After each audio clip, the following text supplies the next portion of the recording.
Sa 90.7 Love Radio. Love Trip! Kasama ang inyong muy delisyosang ka-love team. Mara Tony! Mara Tony!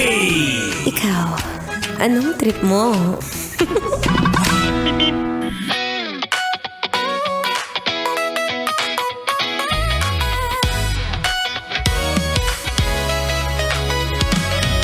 Ayan, tamang-tama yung sinabi ni Grace Note, na talaga naman matotorpe ka kapag ka bigla kang tinawag ng kalikasan dahil nga sa iyong diarrhea. Diba? Ayaw natin ng ganyan, be. Dapat kapag nga manliligaw ka, ito na nga lang yung moment na magkasama kayo, bigla pang aalboroto yung tiyan mo.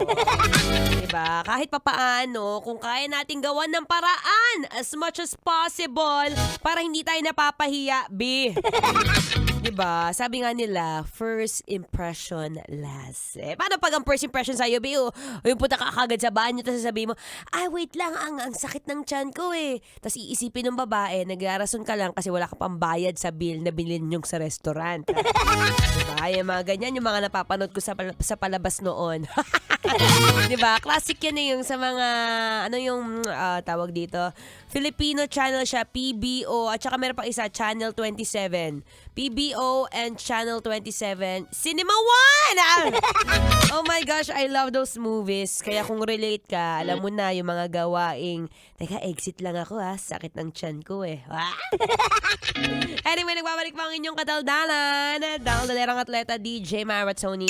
At ito nga, kung may trip kang manligaw, may trip kang pormahan, pero tinawag ka ng kalikasan, day! Well, saktong-sakto, ito yung mga bagay na dapat mong i-take note of, diba? Siyempre, dapat lagi tayong 100% handalicious. Siyempre, number 1, kung may date ka at feeling mo hindi masyado maganda yung nakain mo nung kinagabihan, well, wag ka muna nalabas ng bahay nang hindi mo na ilalabas yan.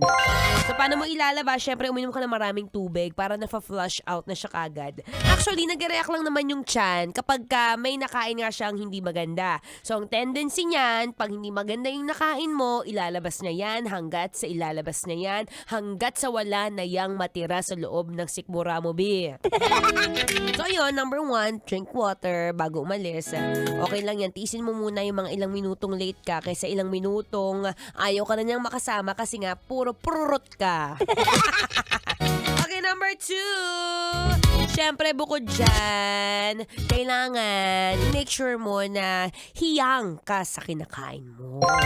Baka naman kasi, oo nga, saktong-sakto. Ito yung sikat ngayon sa TikTok yung Dubai Chewy Kinembot Cookie. O kaya naman yung mga napapanood ko, yung sumasayaw anong pangalan tong lalaking to? Sumasayaw siya habang nagmamasa siya o naggagawa ng ice palamig kinembot. I-type nyo na lang sa social media kung ano nga ang pangalan ng lalaking yun. Sasayawan ka ng, Asiwak kang baron. Pangalan niya Chris Brown? Basta Chris! Chris Chuper. Basta kung sino man siya, pero yung mga ganitong klaseng pagkain, syempre, kung may special occasion kang pupuntahan, medyo bawas-bawasan mo muna, para hindi tayo nagugulat at hindi rin nagugulat yung tiyan mo na, what's that?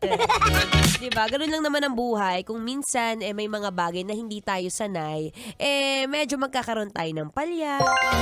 Medyo magugulat din tayo. So, dun lang tayo sa safe. Pero kung medyo adventurous ka, wala namang problema yan, be.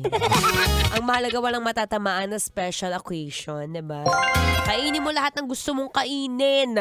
Kung gusto mong kumain ng malabnaw, madulas, mabaho, maasim, amoy patis, ikaw na bahala.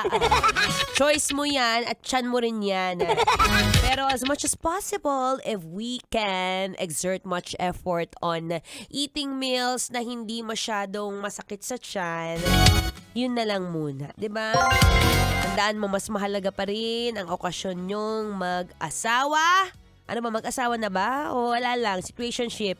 Ewan ko sa'yo, tagal-tagal na yan. Anyway, ako po'y magpapaalam na. Muli, maraming salamat for always tuning in, listening to my program. If you like any health, fitness, beauty advice, Who you gonna call? Mara Tony. Yes, pwede niyo po ako i-search sa aking social media accounts on Facebook, Instagram, TikTok, Threads.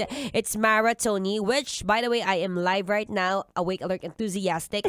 Pwede niyo pong i-search ang aking pangalan para hindi nabibigla bakit ganun kamukha niya si Marian Rivera, Alex Dixon.